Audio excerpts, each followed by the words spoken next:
After giving birth, I bought my dream home to heal with my baby. First night, Mom called, "We're moving in tomorrow. I don't do rules for my grandchild." She even added, "Your sister's family is coming too. Don't like it? Leave." I didn't argue. Drop your verdict in the comments before the story begins. Let's see if you're right by the end. And if you love revenge stories, don't forget to like and subscribe. My name is Sophia Langford, and this is the story of how my own father ordered me to leave my house with my newborn baby, and how I ended up evicting him from his own home. I had just given birth to my daughter Lily when I decided to buy a house. It was a beautiful 3-bedroom home in a quiet neighborhood. I had worked hard for years and saved every penny so I could give my daughter a stable and safe place to grow up. The house was completely in my name. It was my dream, my security, and my future. On the very first night after moving in, while I was still recovering and feeding Lily, my phone rang. It was my mother. "Sophia," she said without any greeting, "we're moving in tomorrow. Your sister's family is also coming. The house is big enough for all of us." I was stunned. "Mom, this is my house. I bought it with my own money. I need space to heal with my baby." She didn't even listen. "I don't do rules for my grandchild," she said firmly. "We're family. We're moving in. If you don't like it, you can leave." Before I could say anything, she added, "Your sister's family is coming too. Don't make this difficult." I stayed quiet for a few seconds, then replied softly, "Okay, Mom, do what you want." I didn't argue. I didn't fight. I simply ended the call. What my mother didn't know was that I had already taken a very important step 2 weeks earlier, and that step was about to change everything. I ended the call with my mother and sat quietly in the living room for a long time, holding Lily close to my chest. She was sleeping peacefully, unaware of the storm that was about to hit our new home. I looked around at the house I had worked so hard to buy. The soft lighting, the nursery I had decorated with love, the kitchen where I had imagined making meals for my daughter. This was supposed to be our safe space. And now my mother wanted to take it away. But what she didn't know was that 2 weeks earlier I had already protected it. I had gone to my lawyer, Mr. David Reynolds, and asked him to create an irrevocable trust for Lily. The house was transferred into that trust with me as the trustee until Lily turned 18. Even if something happened to me, my mother, father, or sister could never claim ownership.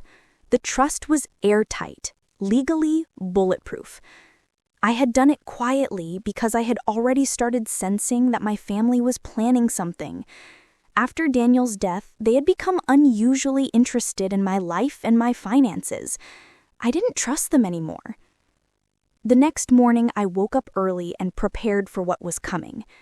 I fed Lily, bathed her, and made sure she was comfortable. Then I sat down and waited. At exactly 10 a.m., the doorbell rang. I opened the door. My mother stood there with my sister Isabella, her husband, and 2 large suitcases. My mother had a triumphant look on her face. "We're here," she said, pushing past me into the house without waiting for an invitation. "Start packing your things, Sophia. We'll take the master bedroom. Isabella and her family will take the guest rooms upstairs." Isabella smiled as she walked in, looking around like she already owned the place. "This is nice," she said. "Much better than our apartment. Thanks for being so generous, sis." I closed the door behind them and stood calmly in the hallway. "I'm not packing anything," I said quietly. My mother turned around, her smile fading. "What did you say?" I said, "I'm not leaving. This is my house. I bought it. It belongs to me and Lily." My mother laughed, but it was a cold, mocking laugh. "You're delusional, Sophia.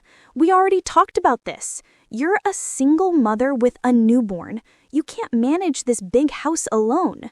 We're moving in to help you. Now stop being difficult and start packing." I looked at her and replied, "You're not moving in, and you're not taking this house.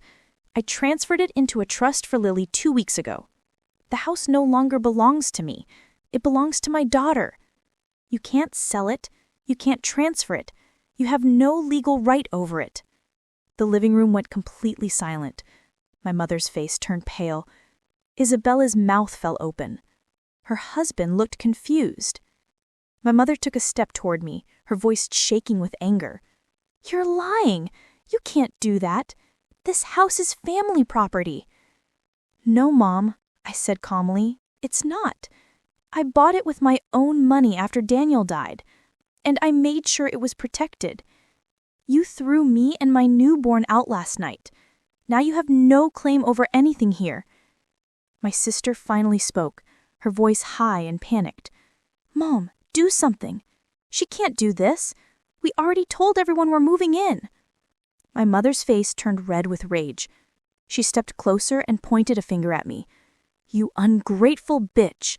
After everything we've done for you, we raised you, we supported you, and this is how you repay us? By stealing from your own family? I looked at her without flinching. You threw me out with a 6-week-old baby in the middle of the night. You told me to leave my own house, and now you're calling me ungrateful? I took a deep breath and continued. I have all the legal documents. The trust is valid. If you try to force your way in or cause any trouble, I will call the police and have you removed. This is my property. You are not welcome here. My mother's hands were shaking with anger. You'll regret this, Sophia. We'll fight you in court. We'll take everything from you. I smiled faintly. Go ahead, Mom. Try it. But I have the original purchase documents, bank statements, and the trust papers. You have nothing. My sister started crying dramatically. This is so unfair. We have nowhere to go now. I looked at her and said, You should have thought about that before supporting Mom when she threw me and Lily out.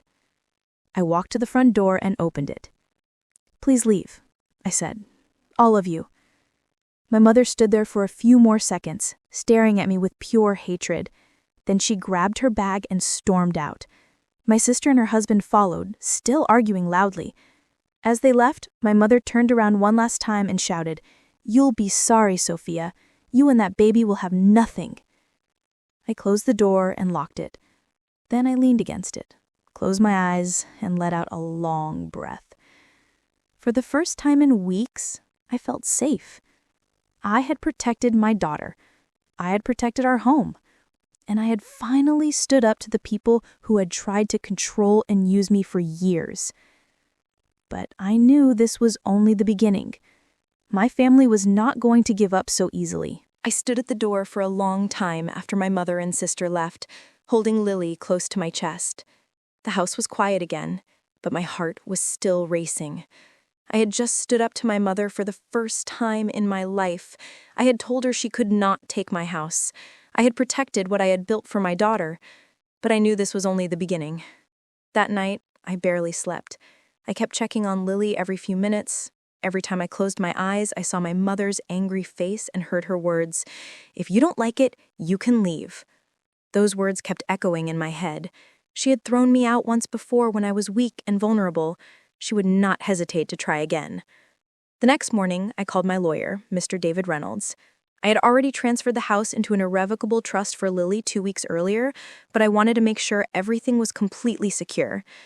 David, I said as soon as he picked up, my mother came yesterday with my sister and her family. She demanded I let them move in. When I refused, she told me to leave my own house. I need to know, is the trust strong enough? Can they challenge it? David's voice was calm and confident. Sophia, the trust is airtight.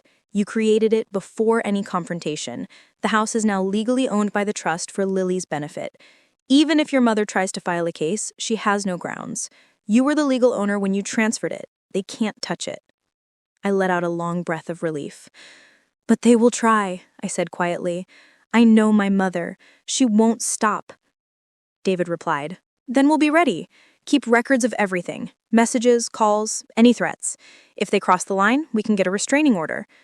That same afternoon, my mother called me again. This time, her voice was softer, almost sweet. Sophia, my darling, I think we both got emotional yesterday. Let's forget about it. We're family. I'll come over today with some things for Lily. We can talk like adults. I stayed silent for a few seconds, then replied, Mom, I'm not changing my mind. The house is in a trust for Lily. You and Isabella's family cannot move in. Please don't come. Her tone changed instantly. You're making a huge mistake, Sophia. This house belongs to the family. Your grandfather would be ashamed of you. We raised you. We sacrificed for you. And now you're throwing us out like trash? I felt a sharp pain in my chest, but I kept my voice steady. You threw me and my newborn out first, Mom. Remember? You told me to leave if I didn't like your rules. Now I'm telling you the same thing. This is my home. Please respect that. She screamed into the phone. You ungrateful girl! I'll take you to court. I'll make sure you lose everything. She hung up. Over the next 10 days, my mother and sister tried everything. They sent long, emotional messages through relatives. They spread rumors in the family WhatsApp group that I had stolen the house from them. My sister even posted indirect stories on social media about selfish sisters who abandon family. But I stayed quiet. I saved every message, every voice note, every post. My lawyer told me this evidence would be useful if they tried anything legal. Then came the day they decided to force their way in. It was a Sunday afternoon. I was feeding Lily when I heard loud banging on the front door. I looked through the window and saw my mother, my sister Isabella, her husband, and 2 of my brother's friends standing outside with suitcases and boxes. My mother shouted, Sophia, open the door. We're moving in today. This is our house too. I didn't open the door. I called the police instead. When the police arrived, my mother tried to act like the victim. Officer, this is family property. My daughter is refusing to let us in. She's being selfish. The senior officer asked me for proof of ownership. I showed him the property deed and the trust documents. He read them carefully, then turned to my mother. Man, this house is legally in a trust under her daughter's name. You have no right to enter without her permission. If you don't leave immediately, I will have to arrest you for trespassing. My mother's face turned red with rage. She started shouting at the officers. This is unfair. We're her family. She owes us. The officer remained calm. Ma'am, family doesn't mean you can force your way into someone's house. Please leave. My sister started crying dramatically, saying, We have nowhere to go now. She's throwing us on the street. But the police didn't budge. They escorted my mother and the others off the property. As they were leaving, my mother turned around and shouted one last time, You'll pay for this, Sophia. I swear you'll regret the day you were born. I closed the door and locked it. That night, I sat on the floor of Lily's nursery, holding her while she slept. Tears rolled down my cheeks, not because I was sad, but because I was finally free. 2 months later, my mother filed a case in court, claiming the house was family property and that I had taken advantage of her. The case lasted 4 months. My lawyer presented all the evidence, the trust documents, the messages where my mother threatened me, and the police reports from the day they tried to force their way in. The judge ruled in my favor in a single hearing. He said, A parent cannot force their adult child to give up property they legally own, especially when that child has a newborn to protect. The trust is valid. The house belongs to the trust for the benefit of the minor child. My mother was ordered to pay all legal costs and was warned against harassing me again. After the court case, my family slowly disappeared from my life. My mother stopped calling. My sister blocked me on everything. My brother never spoke to me again. I heard through distant relatives that my mother had to sell her own house to cover legal fees and debts. My sister and her husband moved into a small rented apartment. They blamed me for everything, but deep down, they knew the truth. As for me and Lily, we are doing well. I turned the house into a real home.